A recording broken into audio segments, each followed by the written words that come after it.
महाराष्ट्र राज्यस्तरीय पात्रता परीक्षा म्हणजे सेट यांनी नोटीस जाहीर केलेली आहे.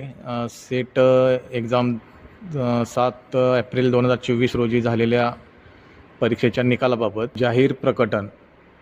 सावित्रीबाई फुले पुणे विद्यापीठातील सेट परीक्षा विभाग हा महाराष्ट्र शासनाची नोडल एजन्सी तसेच विद्यापीठ अनुदान आयोगाच्या मार्गदर्शक तत्वानुसार महाराष्ट्र व गोवा राज्यातील विद्यापीठ आणि वरिष्ठ महाविद्यालयात सहाय्यक प्राध्यापक पदाची पात्रता परीक्षा घेण्यासाठी प्राधिकृत विभाग आहे.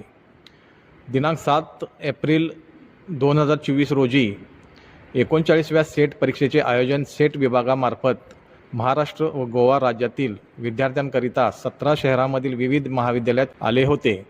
प्रत्यक्ष परीक्षा दिलेल्या विद्यार्थ्यांचे निकाल तयार करण्याचे काम सेट परीक्षा विभागाकडून पूर्णत्वास